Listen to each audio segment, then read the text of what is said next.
A, B, C, 1, 2, 3, you and me. What's that? That's episode 123.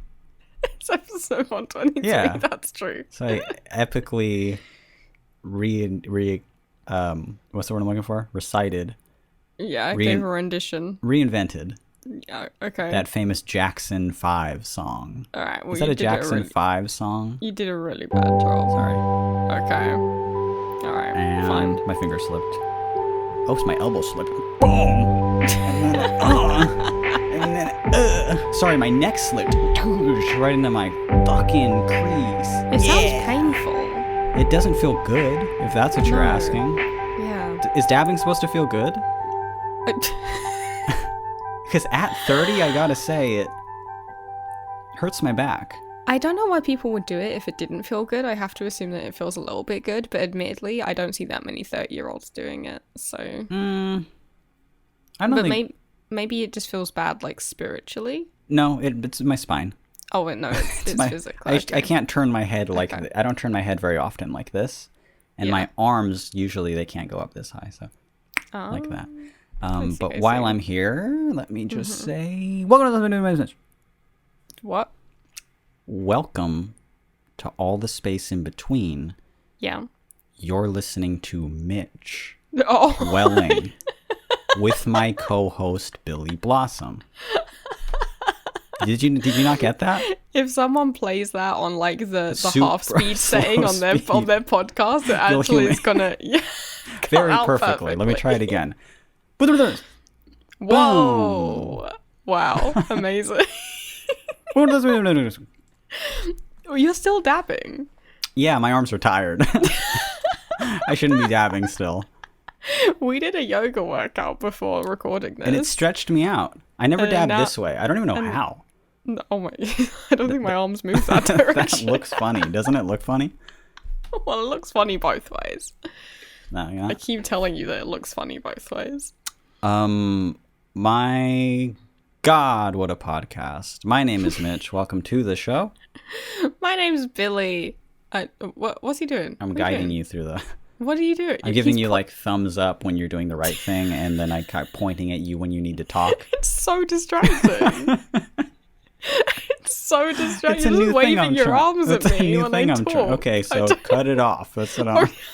All right, I'm doing the whole like, that's enough. I'm pointing at my wrist. Yeah, it's my turn to talk now. He's making a slitting my throat motion. He's giving me the finger. Yeah. I'm actually... He's giving me the two finger. Oh. I'm doing the like that one. You know. The most offensive. That one right there. Yeah. It's the shocker. This is fucking terrible introduction to we're gonna get to it. This is so bad. Hold on. This is all the space between. My name is, in fact, Mitchell Welling. Yeah. And this is an advice podcast. Almost didn't say that. This is an advice podcast. And last week we didn't give advice. This week we're gonna you're just gonna carry on going, huh? You're really not gonna give me time to say my name. You said your name, and then I said your name. We've said your name like 6 times now. What have we got to end on your name? We've said your name. It's Bill. Billy. Oh my god. Bilky? Is that your name? Close enough. You know what? Fucking close enough. Welcome to all the space in between with Mitch and Bilky. I like Bilky. I think it's a cute name. I really do.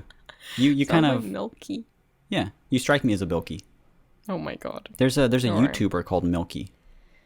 Yeah, he makes Skater XL videos. Look him up. see if you like his content. I can't believe I've spent so many years of my life with you. You said almost lives with me. Is that what you said? I can't believe I spent so many lives with you. That was romantic. That actually affected me. You almost said I spent so many lives with you. Listen, it was a Freudian slip. Okay. We do need to start the show. Let's just shake it all out. We'll jack in, and then we'll do a proper intro. Okay? This is weird and... Bleh. Do you want to jack in? Yes, Okay. that would help. That Okay. would help, I think. Everybody at home is willing to. I'm telling them if you're willing to join us, we're going to jack into the cyberweb. We do it almost never consistently, but we just put all of our energy together and jack into the cybernet to record a podcast You together. got a picture, a little Ethernet going directly into your third eye. Into your third eye, right there, Bang, and right we there. do it right at once, and we go 1, 2, 3. It's you and me, girl.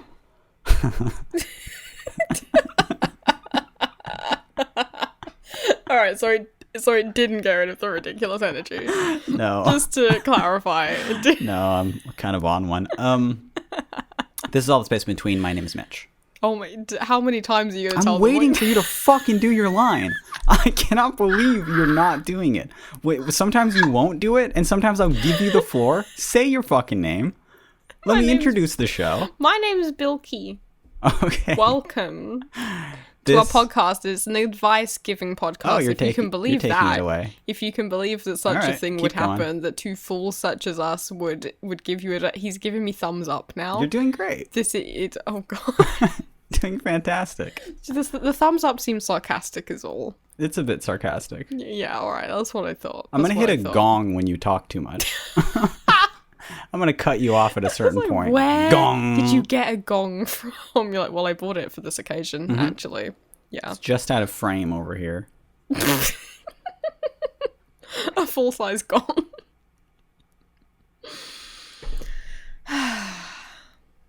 What? I want you to keep talking. Oh my god. Okay. Well, I've run out of things to. Just. When are we going to answer a question? Okay. That's what we're meant to do on this show. We're meant to answer questions and emails, right? I guess so. I just like talking to you. That's nice. This is all the space in between. This is an advice podcast. You send us your emails, and we maybe get around to actually answering them when we're not just never getting to them. Last week we didn't want to do it. We just wanted to talk about art the whole time. This week, I think we're counterbalancing the seriousness of last episode. Last episode was very serious. Yeah. Yeah. Now, we didn't plan it that way, but that's just what's happening. My brother says to one of his daughters when she's acting all wacky, he says that she's getting her sillies out. You gotta get your sillies out. So whenever he's having like high anxiety and even a panic attack, sometimes he'll like tell her he's getting his sillies out, you know? When he's just like sitting there shaking. Shaking, yeah, exactly. Yeah, we just need to get our sillies out. Not have a panic attack on the show, but We'll see. Get it all out, and then we can actually get to answering some questions. But every single episode, we try to get to 3 questions until we don't. But if you would like a question that you would like us to answer on the show, whether it be about art or relationships or anything of the space in between, you can send us an email, and our email address is all the space in between at gmail.com, baby. So far... Wait, just to clarify, the baby isn't a part of the email address. That was just... Baby, how many E's and Y's how many are Y's that on baby? at Gmail? I don't know how you got that domain. So far as episodes go, this is a train wreck. Of course. But can we pull it together? Stick around to find out. Only time will tell. So far, I'll know by the time you're listening to this, I'll know the answer, future Mitch, but current Mitch has no idea. No. That's a little fun. That's kind of fun, right? We got a question. We have an email. I'm going to read it right now, and it's called, I Apologize to All Grannies. And it goes, Hello, hosts. I have been sitting on this incident for weeks and have not told anyone, but I figured you may be the best audience for it. So, I let an old woman get trapped in an elevator. I know. Wow. Yikes. I was coming off the metro one day, and as I was leaving, I passed the elevators. Our elevators are transparent glass, and I noticed something was off as the elevator door wasn't opening since the elevator had stopped about 20 centimeters before it should have. Inside was a very old woman.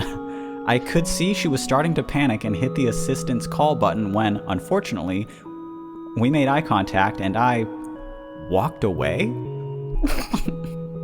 Don't get me wrong, I was stressed and wanted to help.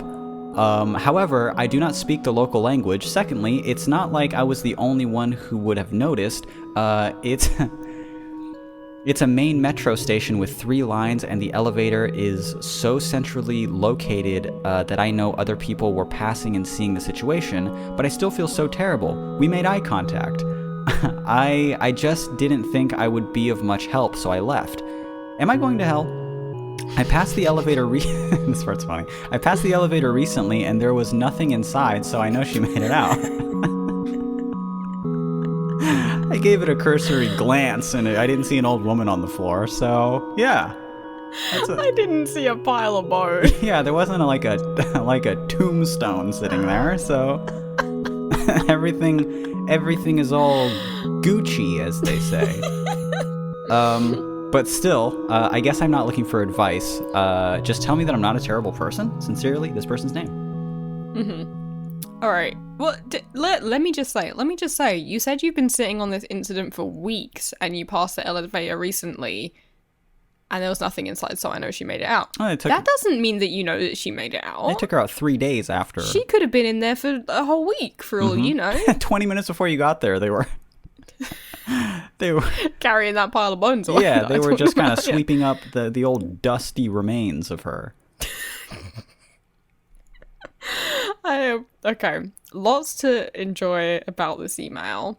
Firstly, I like that they specify that it was a very old woman. This is like a great grandmother situation. This isn't just like a 65-year-old retiree. This is a very old woman. This is not someone that... She shouldn't have been on the elevator by herself, period. So it's her fault, is what you're saying? I'm just saying. Live by the sword. You know. Wow, it's all coming out now.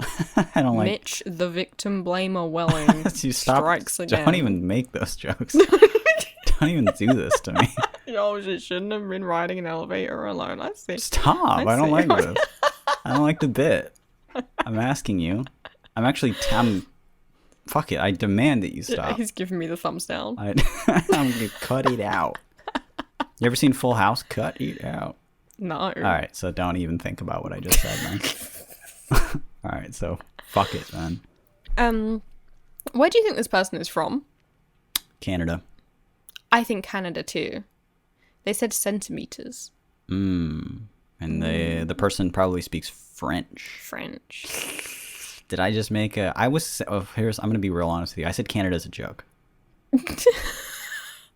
And now that I'm piecing it together, like, they're definitely from Canada. It definitely is Canada. Yeah. That's funny. I think so. I tapped into something just then. It might be actual France. I don't know, because they also call it the Metro. But for some reason, I think it's Canada. Anyway. What country would have, like, beautiful, pristine, like, all glass elevators, like in Willy Wonka?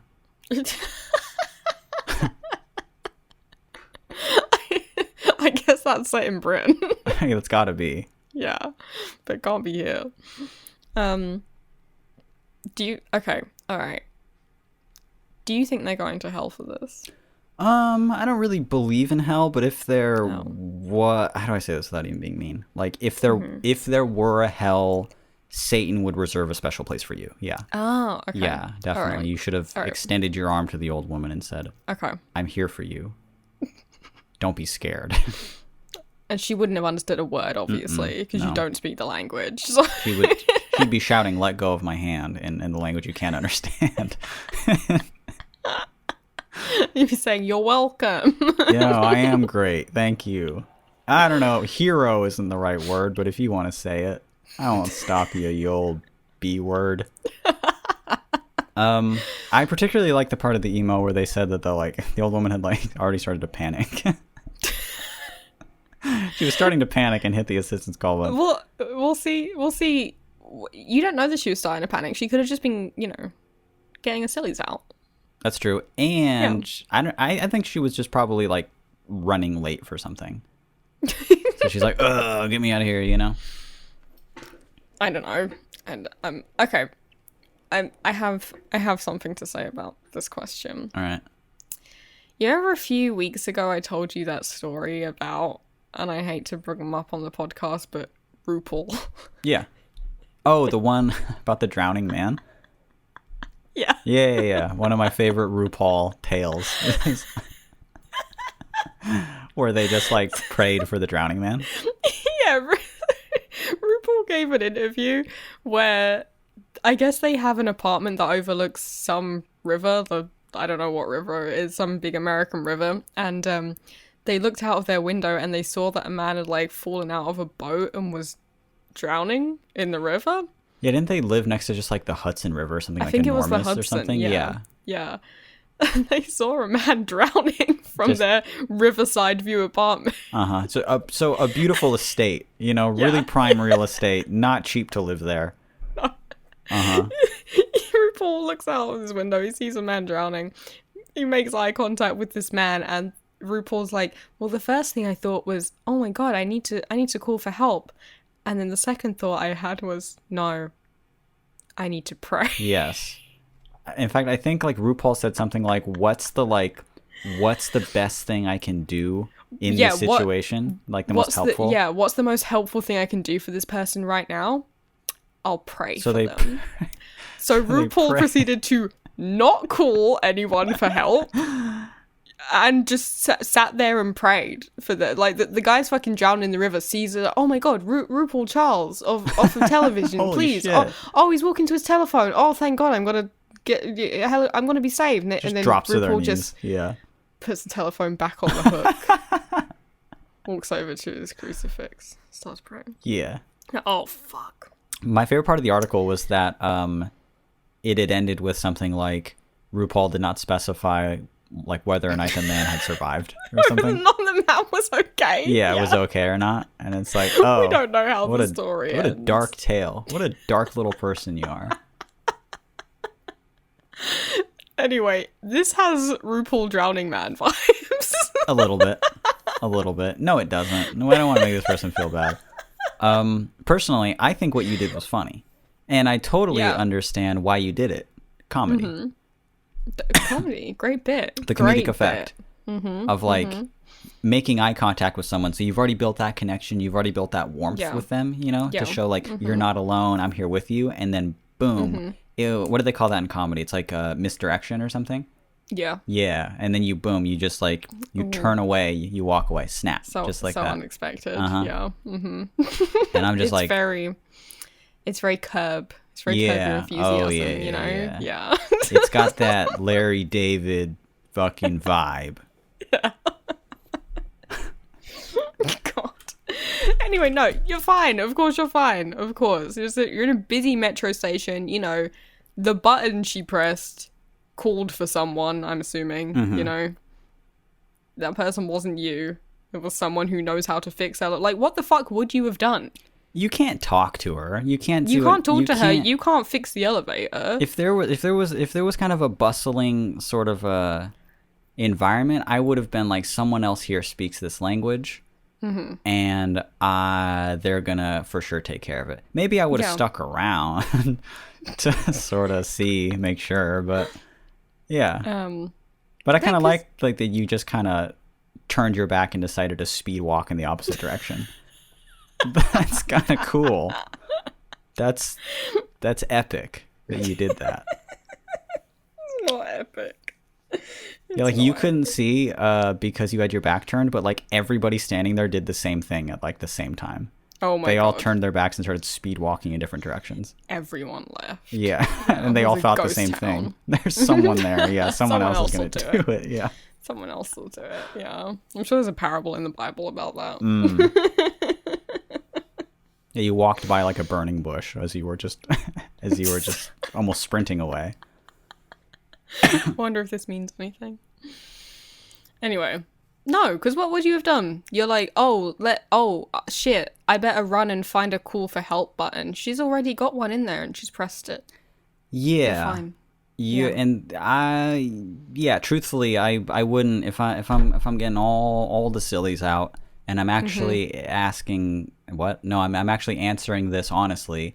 I would say I'd probably done a similar thing. Yeah. It's funny, but it's not bad. It's not bad. Don't mean it's not fun. It's fine. It's it's not funny. It is It's okay. It's funny it's funny that it happened to you again in kind of a Larry David type of way. Yes. Kind of a Seinfeld type of scenario where you're just talking about it with your friends afterwards. You're like, I made eye contact with her. Wacky. Okay. Oh, sorry. I got... What are you doing? I got rearranged. You're fully yoga mode right now. You're going into pigeon. What is that called? Pigeon My pose. hips are so opened right now. Don't say that to the audience. I have to listen. We did some pigeon. We did some lifted lizard. Don't tell them that we did hip opening yoga before this. Listen. My hips are. I'm sat here in the splits recording it. You are not. No. Okay, I'm not. But I do have to rearrange. All right, rearrange. Okay. Hi. Hello. Okay. Yeah, well, now I'm doing a forward splits instead of a side splits. I can't see your legs, so I can't like confirm or deny that you're doing that. But no, you're not. We got to do the other two questions. Let's do another two questions. I'm reading the next one. Yeah. Yes. Okay. This one is called "Should you delete your art?" And it goes like this. Hiya, all the space pod. Sorry for yet another art question, but should you delete your art? This is something that I've been thinking about for quite a while now, so I've been debating deleting, destroying, if you will, some of my early Spotify releases. My first release in particular, basically because I don't think they represent my project anymore, because they're so differently written and mixed and recorded even. However, the fact that my first release is so different sounding than the direction that I've been taking my project in now shows the growth and experience of my art, and I think that's quite cool too. I guess my question is it worth keeping up just because it shows the progression and growth of me as a musician? Because I might even have this same thought in 5 years' time about the music I've put out now. Diolch for reading this stinky little fart pickle. Much love, this person's name. P.S. Mitch and Billy, you're both such constant inspirations as artists and as people, so thank you so much for existing and putting out all the good that you do into the world. Oh. Thank you. Oh. For deleting that art. Get it out of here. Get that trash album off of Spotify. Good riddance. Get it the fuck out of here. Okay, I gotta get into serious mode for this one. Mm-hmm. Because I actually have some opinions on it, unfortunately. Yeah. You shouldn't delete the album. Oh. If it's the same project and you fully intended for that album to be a part of that project, then it's a part of the project. Look, my first albums or first recordings even that didn't make it to an album that I did, you can find on Spotify. They're on like compilation albums and stuff. And Flat Sound has sounded so different through through the years that I have done it, and it's gone from lo-fi bedroom recordings to these weird kind of put together collage instrumentals with voice clips to ambient music to spoken word to very nicely recorded, clean sounding acoustic music that I'm really trying. Like it sounds very different, and there's a sense of growth there. And especially with my early stuff, I think there's some gems in there still, and it's important to show that growth. We look at the Insane Clown Posse, just as a random example. Carnival of Carnage, their first Joker's card, released in the like early 90s or something, it doesn't sound anything like Malenko. And then Malenko doesn't sound anything like the Wraith. And these are all ICP albums, they're all ICP albums from the same string of concepts. Like they're all Joker's cards as well. Yeah. And they tell a brilliant 12-year story. When you look at the Dark Carnival, you're going to probably ask yourself, what's the difference between the Carnival of Carnage and the Dark Carnival? And this is a valid question. No one's asking that. Their earliest stuff, any artists, or many artists, I should say, earliest work, it doesn't, especially when you're into just like doing the art yourself and you're not working with any like big labels or anything like that, you'll often look at some stuff and say, I don't sound like this anymore in 5 years, and that's completely fine. I think that my advice is always to do your best at the time. Do the best that you can do at whatever point that you're at right then. And do something that's very meaningful and good to you then, and then it'll always represent that era of your life very well. Yeah. Carnival of Carnage sounds like shit compared to any other Joker's card. It's like poorly recorded. The rapping is like it's just like not very good. They were still getting their footing in. It wasn't until wasn't until, I mean, even the next EP they put out was a lot better. I mean, I can go on and on. Ringmaster, really. And then their voices just got higher and higher until they got lower and lower. That's the interesting thing about ICP2. But I say don't delete it. Okay. But I know a lot of people that would. In fact, lots of people today are into kind of getting rid of their old stuff. I'm very into archiving my you old are quite shit. into keeping an archive of stuff, yeah. Do you not have a few things that aren't up anymore, though? Like purposeful albums that I've done? I don't know if they're albums, but you had that, like, lost parcel tape thing. Yeah, but the only reason that they're not up, I mean, like, there's songs off of it that aren't on Spotify, but there's a lot of Flat Sound songs that aren't on Spotify. The reason why they're not up as albums anywhere is because they were already, like, compilation type albums to begin with. So they would just be, like, repeated uploads for a lot of those things. Like, there's stuff off of, like, cassette recordings, and there's stuff off of a lost parcel that, like, don't exist elsewhere, but then there's a lot of stuff that already exists. So as a complete album, I've also never been the type of person that wants to, like, repeat songs. Whereas, I'm not talking about ICP again, but you'll see... Like they're more like demos kind of thing? They're not only just demos, they're just, like, the same recordings sometimes. Like, it'll just go from one kind of a compilation album, and I'll think it's good enough for an album. Or I'll think that it's good enough for something. Or even just in, like, cassette recordings, some of them were just, like...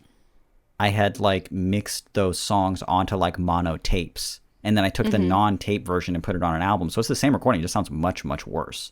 So there's no point for that to be on another release. Yeah. I see what you mean. So that's the only reason that those aren't up. But other than that, if it's a purposeful album and it's all original songs and stuff, I almost always want it to just, like, be up, even if it's been, like, years and years. Yeah. I listen to my earliest stuff and I'm like, yeah, this is good for me being that age, even if it's not something that I would record now. Yeah. I mean, with music, I'm not a musician, obviously. I'm just a music consumer, but I think the better way to remedy something like that, if you don't like your first release, is to not to just delete it. So I don't know how many albums you've got out at the moment, the person who's writing this, but say you only have 2 or 3, you delete one and then you've just got 1 or 2, you know. I don't think that that's as good a solution as just putting out more albums that kind of make it obvious that that's an old one, if that makes sense. Like the more new stuff you upload, the more it will become apparent that, like, oh, right, that was just a starting out thing. Oh, yeah, that's from ages ago. Well, that's like, you know, that's like listening to fucking... no one listens to Green Day's first album. It sucks. It's still there if you want to. Do. Well, I'm sure Austin does. He's a super fan. I don't, because it sounds like shit. But, yeah, I think that's a better thing, if you're a musician in particular, is to... just make more new stuff and then let the old stuff fade into just the back of the archive, you know? Right. I don't think you need to delete it necessarily. Yeah.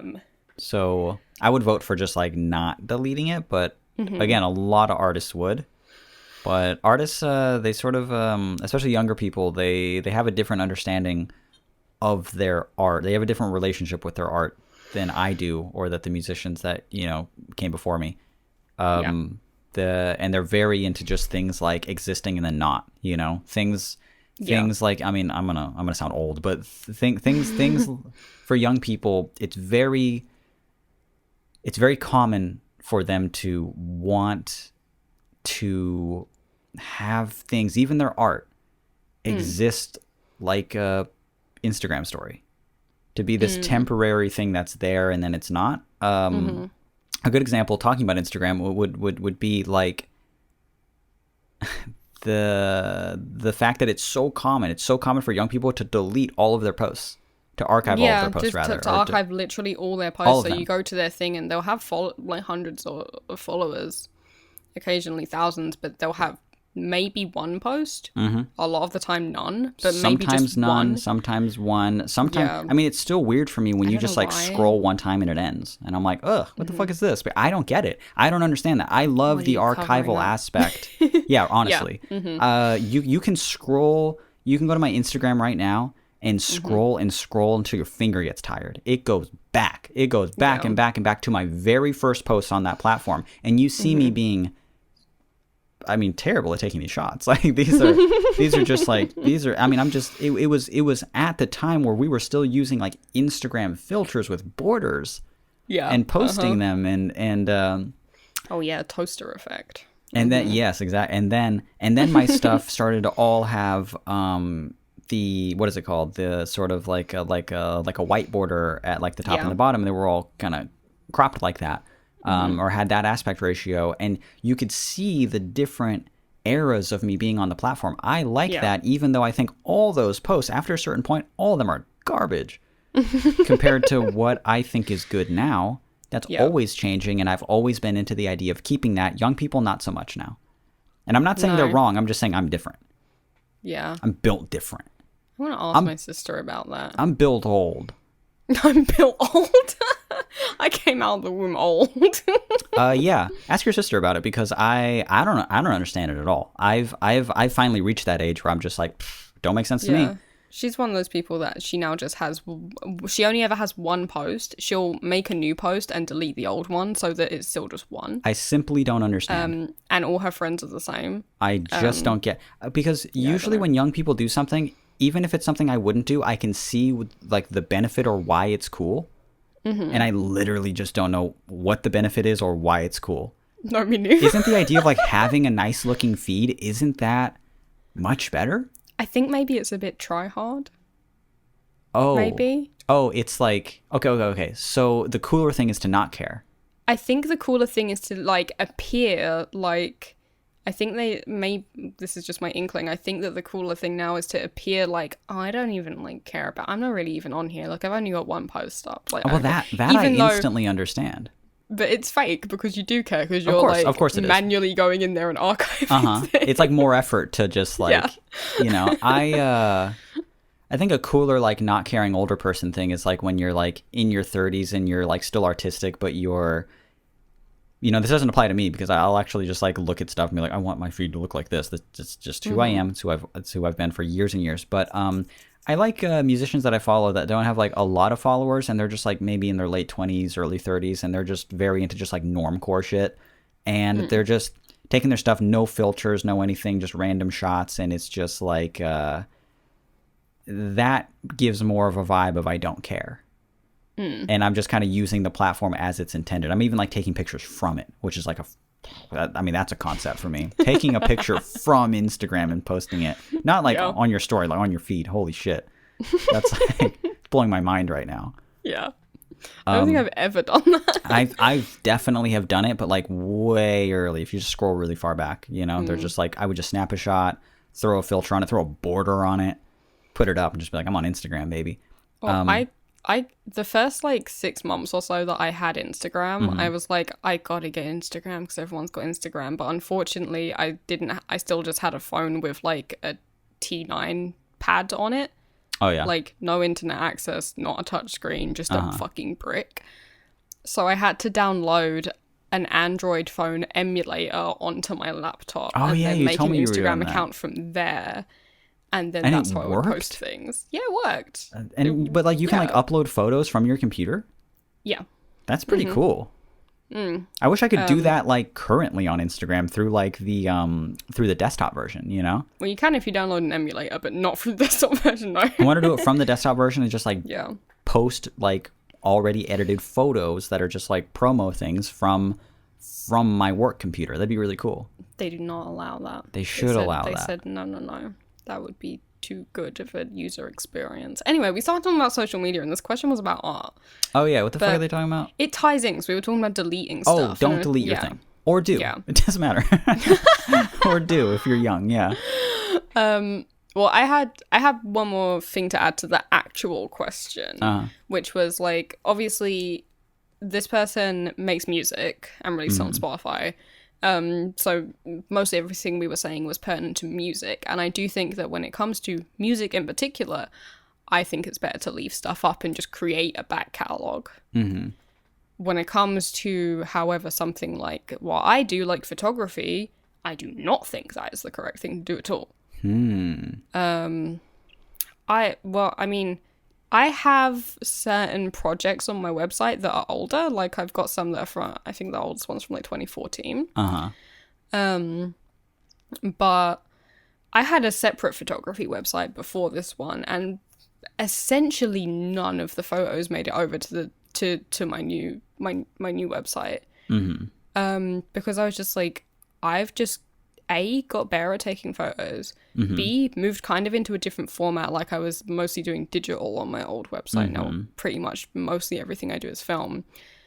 I'm photographing different subjects, I'm editing things differently. Like, it's just, if someone were to, because I think when you're a photographer, your website a lot of the time is for someone to consider hiring you, and you want that to, like, look consistent somewhat. Totally. You know?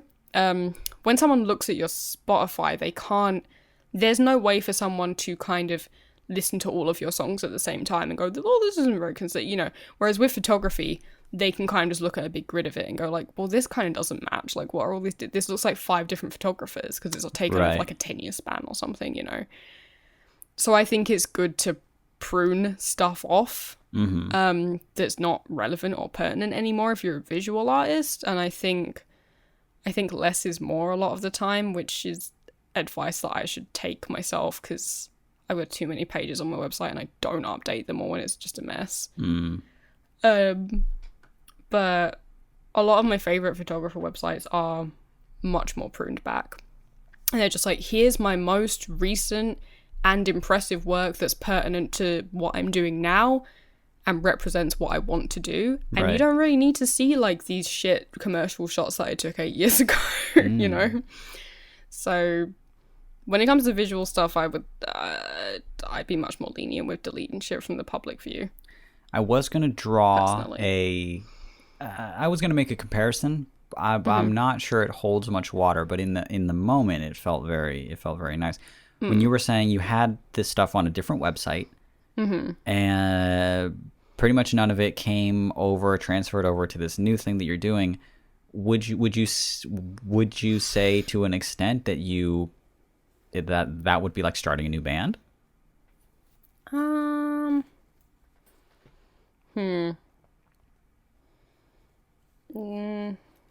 But I don't know. No.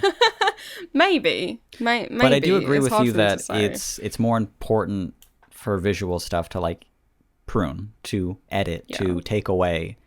Especially if you're, you know, I'm not presenting my stuff on Spotify and thinking like, gee, I hope someone hires me. Yeah. Because then if I'm building more of a resume, I'm putting completely different stuff in it. I wouldn't put something really old on a resume that I feel like I could do much better than and say, hey, don't you want this? So it's different. But for music, I would say, or for something that you're not presenting to someone as sort of a resume, then it's just your art, and you made it a long time ago, and you can just let it like be, and that's fine. But again, try telling them these little young ones, these little whippersnappers. These whippersnappers, bro. They're just not. They're deleting their posts. I don't understand why. They're sending me DMs. They say, you changed my life. So fucking 0 posts. I'm just like, I don't know. I don't know who you are. Who the fuck you are. I don't know who the fuck. Please don't message me. No. I'm always saying, please don't message me. Yeah. You are saying that to me a lot. It's true. It's like a catchphrase at this point. Please stop messaging me. Okay. I didn't breathe properly for like the last 10 minutes. I could tell you're turning a bit blue. Gonna take some deep breaths. Should we get to the last question? We must. Let's do that. Read that bad boy out for me. Okay. The last email is simply titled Zine Pickle. And it goes,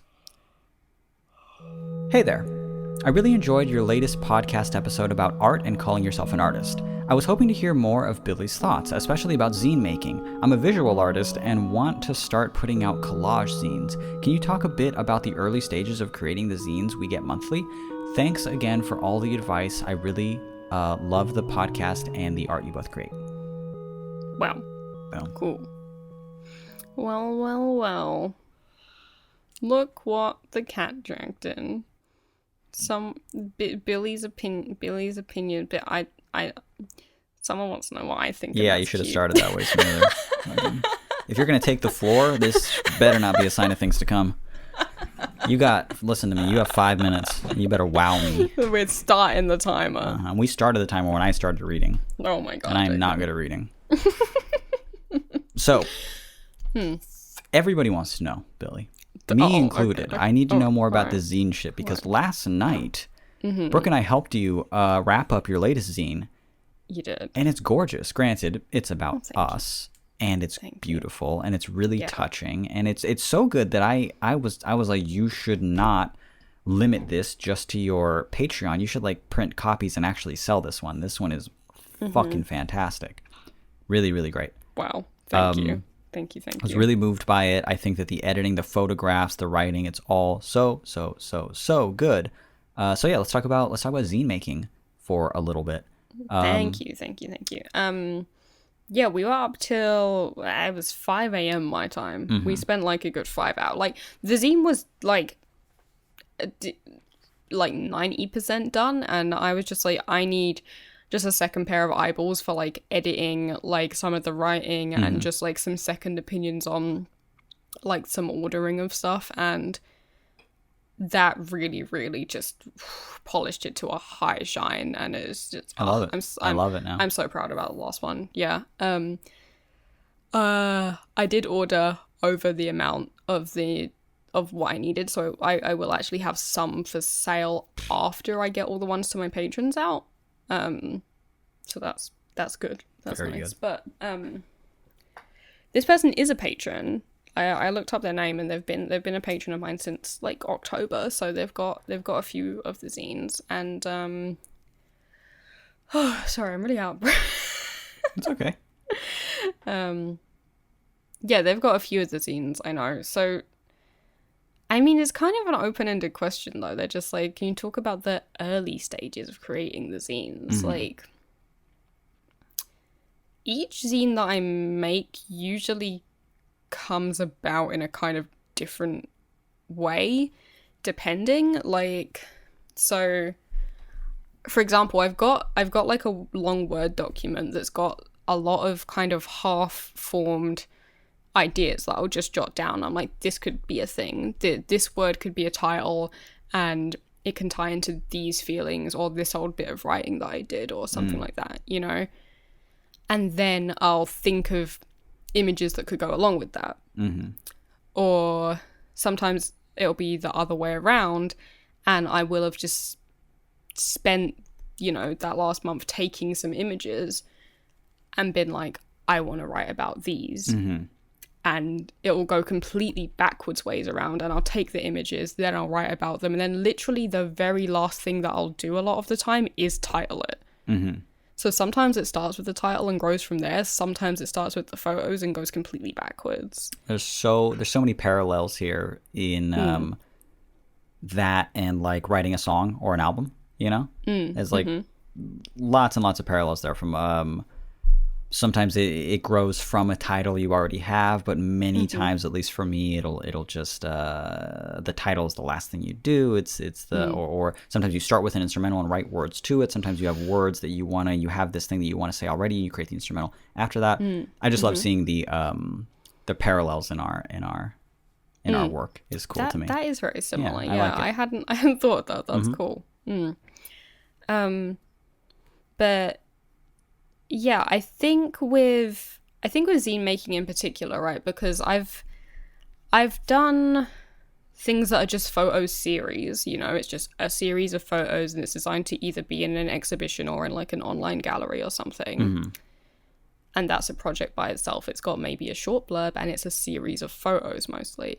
I've also done a book before, which is a series of photos plus some formatting. Like 1 page of writing. The zines, though, I think of in my head much more as collages, like as in like the whole thing is kind of a collage made out of I mean, especially the last one I just put out. Like, yes, it's a photo zine. There's a lot of photographs in it. But there's scans, there's drawings, I've had, like, watercolors in them. I've had handwritten, like, scanned in writing in them. I've had just, like, scanned in textures. I've had drawings. A bunch of stuff, you know. So zines themselves they've got much more in common with collaging, I think. And I think that's like why they're so open-ended in like what way you go about making them. I don't think that, like, I'm a part of a lot of different, well, not a lot, actually, like 3 different zine discords. And if you ask anyone, like, how do I start a zine? Like, you're not going to get the same answer from anyone at all. Right. Because it's such a vast medium, and the way that everyone does it is like so personal. That I don't know, it's just such an open-ended art form, you know. I don't know how useful my specific method of doing things is, because it's I don't know, it's so DIY and so open-ended that I'm just like, start with literally any idea. Right. Just mix shit together until you see a theme emerge. Like, I guess that's my advice. Yeah, it's similar to, and I mean, I'm sorry, this is like the only thing that I know because it is my whole life, but getting a question like, how do you write a song? How do you make an album? How do you do anything like that? It's impossible to answer, but you can give a little bit of advice. And that advice usually looks a bit like, start from nothing and see where it grows. And every time you do it, it's different. There is no formula, you know? Yeah. Or there's no one set thing to follow each time that'll take you to a zine or a song or an album or anything like that. But the stuff that you do is so consistent compared to me.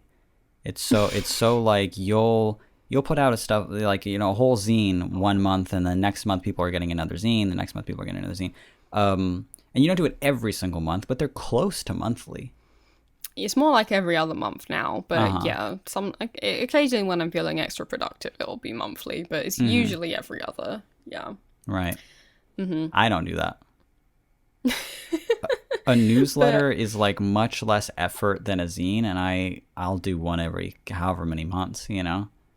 I'll take 6 months off, like, all the time or more. Yeah, but I don't think of your, like, newsletters as your, like, yes, it's the thing we both do on Patreon, but I don't think of those as, like, your It's not art. my creative like, outlet, no. Yeah, I think your creative outlet is, like, your albums for sure, and Even those... that, I'm not putting out I'd say that your zines are much more difficult to do than, like, a single one of my songs. Not to me. Not to you, yes, but like one song versus one zine, I think you're putting more into that one zine, and you do it more consistently than me, is what I'm saying.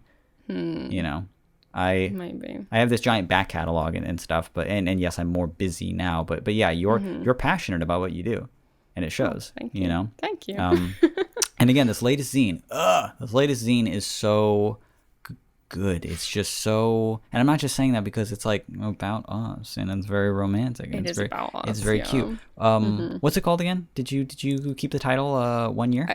I did actually keep that title. Yeah, it's just called 1 year. That's cool.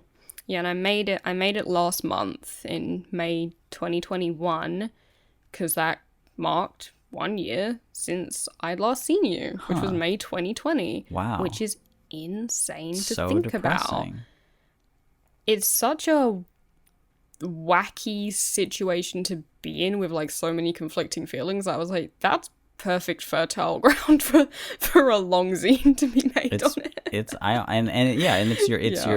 your longest. It's very intimate. It's beautifully written. The photographs are some of the best you've done, and so Thank you. The creative things that you did with the flowers that you took a picture of versus however long after them being scanned in and just kind of fucked up through the scan, like it and it just marks the passing of time in such a it's cool. It's sad, obviously. It's all very sad, but art is sad. Expression is sad. And it's gorgeous. It's really, really cool. Hey, now that now that you're releasing this, can I release some of the sad fucking art that I'm making after not seeing you for a year? I have this song that I never put out. Can I put that out now? Yeah, we can hit him with the old 1-2 punch. Hell yeah. Of art about us not being together. In fact, I'm gonna put a small clip of that song right here. I just wake up like I'm supposed to. It's been 6 months since I got to hold you.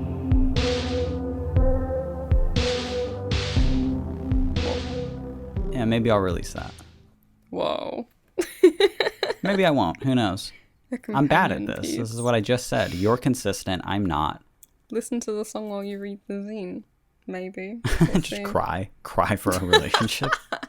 No, I like almost don't want to put it out at the same time as the zine because I don't want people to get this like unrealistic expectation that you and I are over here like suffering a lot, or that we're just like constant, like we're doing what we can to get you back, and it does suck, but we also like, I'm proud of us. I know a lot of relationships that fell the fuck apart during the pandemic, and they were together, you know, they were like actually together, and the couples that weren't especially fell apart. I just feel like we're going super strong. Super strong, and we're just like it's not, it's hard, but it's not this constant suffering. I actually go into that in the zine in a very eloquent, beautiful way. I think way. A little teaser there. Yeah, if you want to see exactly, you draw very interesting parallels, and the imagery is really nice. Yeah. Actually, we've been talking about it a lot, but I'll give an actual plug. If you do want to actually see the zine, I mean, if you're not on my Patreon already, then you will get a chance to buy a physical one later in the month. But if you just want to see it, a digital version, you can sign up to the $7 tier, which gives you access to my entire archive of zines. There's been 14 full photo zines put out so far on my Patreon, and it is patreon.com/BLSSM Blossom.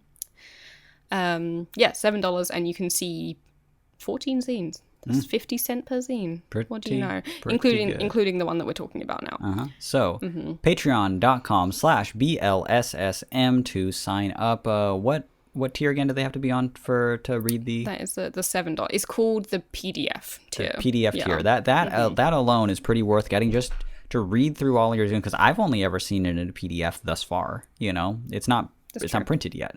Yeah. And just as a PDF, God, it's so beautiful. It's so gorgeous. I think it's worth it. And to stick around for a while, and especially with stuff like Patreon, you can be a patron and then decide not to. You know, you can come and go. I mean, like we talked about recently, how that's sort of hard to deal with sometimes, but it's people's right to, like, you know, be a part of something for a little while and then decide not to if it's not for them, or if their money situation changes. They just straight up don't want to anymore. So my suggestion would just be to give it a shot. Patreon is really like, it's, you know, like you don't get charged until the person charges you, and you can stick around for months and months, or it can just be a temporary thing. But I do think that the zines are really worth reading, and I love, from the bottom of my heart, I can't wait to own a copy of the newest one, but just to be able to read it, I think it's really nice. I think it's really cool. I like the photographs. I like the writing. I like that we got to help with it in some way, Brooke and I. It's but yeah, the direction that you took that, and the how it all came together at the end, it's gorgeous. It's really, really gorgeous. Your best work. Some of your best work. It's hard, you know, to call it the best. Some of your best work, and your longest zine, very, very good. Thank you. I'm really, really stoked on it. Actually, it's got me very pumped about art and photo taking and stuff in general. Yeah. Coming back to the question, just like briefly before we wrap up. Although it's very hard for me to say, like, here's how you come up with a creative idea for a zine, like, because it's so personal, so open-ended, it's endless, you know. You make them about literally fucking anything. I used to make little, like, you know, you can make a zine out of just an A4 piece of paper by just like folding it in a certain way. Yeah. And I used to just give those to friends all the time. I just used to make them in my spare time and do little doodles, little mini collages, little poems, and just give them to people. I've thought about doing like a small thing like that and like, you know, printing it from home and just kind of including it into like merch orders and stuff. That's really cute. Isn't that kind of cute? Yeah. That's adorable. But it's just like, who has time? Like I need to find time for that. Yeah. It might be a cool newsletter thing to do. Maybe. I just print one of your zines, but in a smaller format, like a little Really edited small, version. really Yeah. tiny. And like printed from home so it looks like shit. Yeah. On a little inkjet. Yeah. Great. But yeah, although I can't give that much advice on the like where to start creatively, like if you have any technical stuff, like okay, how do I make one of those A4 page folded zines, or how do I make a zine like just with a photocopier, or how do I make a zine with a computer and like InDesign or something like that? I can help with all of that stuff, like the physical putting it together, making a dummy, making copies, blah blah blah. I can definitely help with that, and I know that you're a patron, so you should have access to the Discord.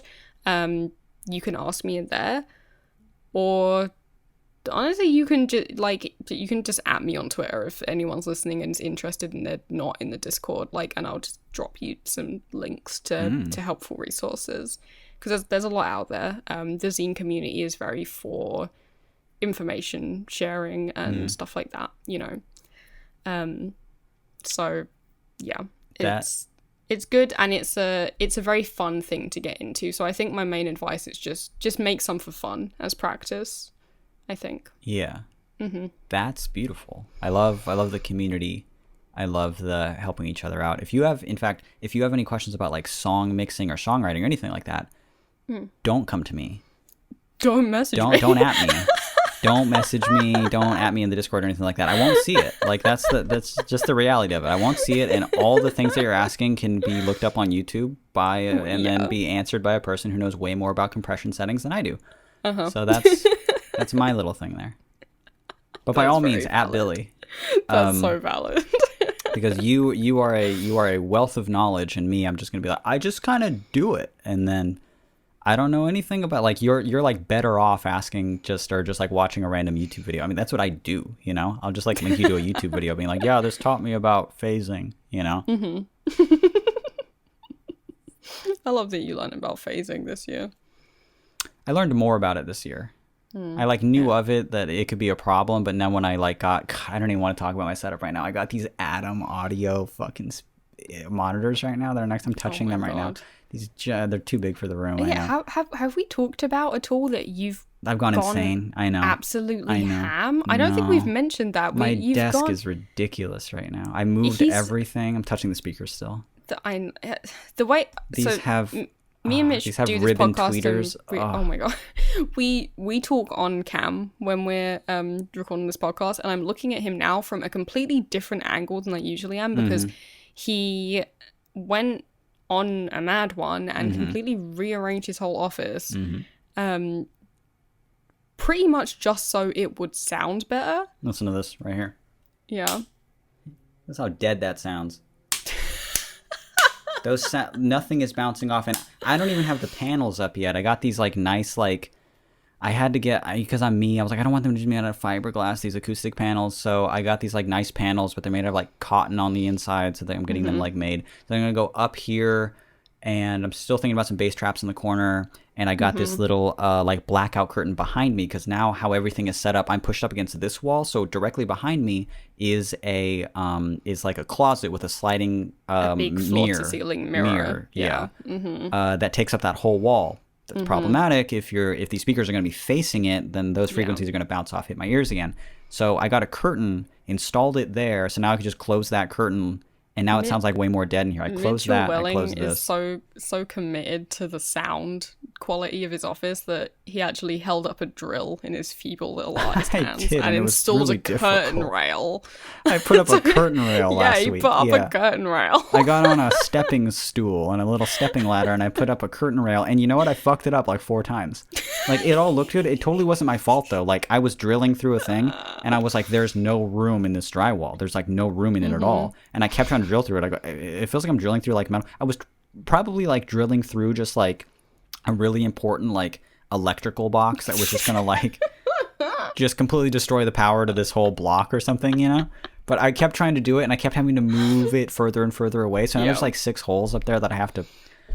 But I had to patch up the drywall in the part of these walls anyway for when I move stuff around even more. But it's all feeling great. I'm saying you have to like push yourself and you have to do the best that you can always. And as long as that's not like getting in the way of like me making the art, and it's gonna make me I love it, and I love those little Atom Audio. I love them so much. They're beautiful too. They're big boys. He's so excited about his new They're a little speakers. close to the wall, but you know what? I like the bass response of them. My my Yamahas didn't have any, and they were like, "You need a subwoofer." And like in a small room like this, I'll ruin my mixes with a subwoofer. No. Absolutely no way. It's gorgeous. It's gorgeous. I love it. Good. What was I talking about again? Oh yeah, don't talk to me about audio. Don't talk to me Don't in general. at me. Yeah. Don't at me. I don't want to talk about this anymore. That's the sentiment that we're leaving with on this show. Don't fucking at me. No. Well, at me, Billy. Don't at Mitch. Don't at me. I'm hardly online anymore. I'm too busy listening to Hello Goodbye on really nice monitors. Yeah. Trying to see the bass response with them, yeah. Were you listening to the newer album? That's the only Hello Goodbye I ever listen to anymore. Okay, good. Just checking. Yeah. Just checking. He made an album in like 2018 or something called called Solely Natural. Like Solely Natural, like that. Yeah. And I was like, oh, I haven't listened to Hello Goodbye in a long time. Wow. And I hit play and I was like, what is this 70s groovy shit? This doesn't sound anything like Hello Goodbye. Granted, I don't even love Hello Goodbye that much. I was just like feeling nostalgic. I was just like, yeah, let's listen to Here in Your Arms, you know? And I found that album like a year ago at this point, or maybe more, less than that. Sometime last year, I found that album, Solely Natural by Hello Goodbye. It's one of my favorite albums in the world. I listen to it every day. I listen to that album literally every day. If I'm putting on music, it's that album. I bought it on vinyl. I bought it on vinyl, and I specifically wanted like one that he wasn't selling anymore, so I got it on Discogs. Like, I love that album. I know every word to it now. I bought you a Sony Natural scented candle from the Hello Goodbye merch store. It's here next to me, yeah. Yeah. It smells good too. Did you look at that? We're just having a chat now. That's fine. The podcast is finished. Sorry, we're just having a chat. Did you look at that Spotify like unique to you feature thing where people were like, "Oh, this is my rising sign on Spotify." Yeah. You know, that shit. I mean, I saw a bunch of people like adding me and tagging me and stuff because there was like flats on them. But you didn't look at your own one? I looked at my own one a little bit, yeah, but mine's always fucked up because I'm only ever using to check your own shit. Yeah, to like, I'll check my own shit a lot on there, a lot. Or I'll listen to my ambient music a lot because I'll write to it. So when I'm writing poetry or anything like that, I'll put on my ambient music album. I have for years and years. Yeah. I'll specifically put on A Warehouse on the River and I'll just loop it. So by default, like flat sound always shows up on mine, but I wasn't like, there wasn't a ton of it on there. But if you're wondering, yes, Hello Goodbye was on there. It was ICP, Hello Goodbye, and me. Okay. Yeah. Hello Goodbye was on mine as well. Really? Which is why I asked. Yeah, because there was that thing near the beginning. It was like, oh, it's so you to listen to blank. It was like, oh yeah, only you would listen to blank in the middle of the night.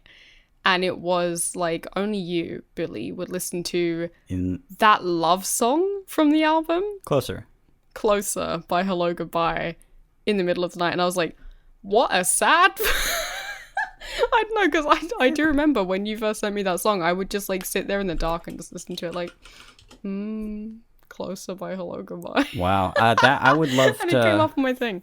I would love that song to be our first dance. And I'm not just saying that. Like, oh my god, I think that song is absolutely beautiful. It's called... it's amazing. It's called Closer, I think. Is it called Close? I don't know. But it's funny that you should even mention that because there is a song off that same album. Let me just look it up really quick. And I have only listened to it at nighttime. I've never listened to it in the day. Right. So it's not called this, but there is a line in the album that repeats in the middle of the night, every night in the middle. And I thought you were going to say only you would listen to in the middle of the night. In the middle of the night. Yeah, and I was going to be like, whoa, that would have been crazy, but it's not actually called that. No. I think the song I'm thinking of is called Let It Burn. Yes. But Close. Close is the name of the song that is like crazy romantic. That whole album, I'm just like suggesting it to people. It's Only Natural by Hello Goodbye. If you haven't listened to their shit since like the MySpace days, this is his best work. Like this is, I first heard it and thought this is awful. And then I got to the end of the album and I was like almost crying. And I was just like, this is the most beautifully mixed, most wonderful album I've ever heard. And since then, I've been listening to it every day for like almost a year now. Yeah, you've been obsessed with it. It's so good. What's his name? Forrest, yeah.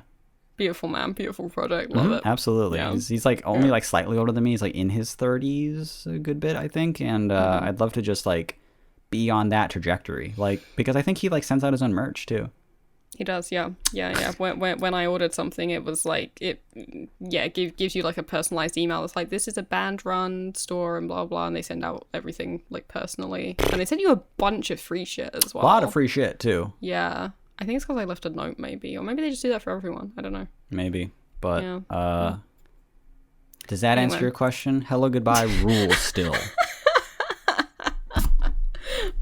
Like I said, we're just having a chat at the end of the podcast now. Well, we're well over, and I have to mix this thing tonight, so we gotta wrap it up. This has been All the Space in Between. My name is Mitch. My name is Billy. If you would like to send us an email, please do. We love to read them. We read every email that we get every week, and then we pick through and pick them freshest, saltiest little ones to chomp into. If you have any kind of art relationship, funny story type email to send us, you can do that at our email address, which is allthespacein-between@gmail.com. And if you enjoyed the show and like us talking about art and like us talking about ridiculous shit, we don't get any more shit and piss fart questions much anymore. But if you have one of those or any type of question that you this is just me asking. Oh wait, questions. We already talked about questions. We do. Okay, but I'd like to reiterate, we do need more questions. We do. We're not just passively saying it anymore. Send us a question. It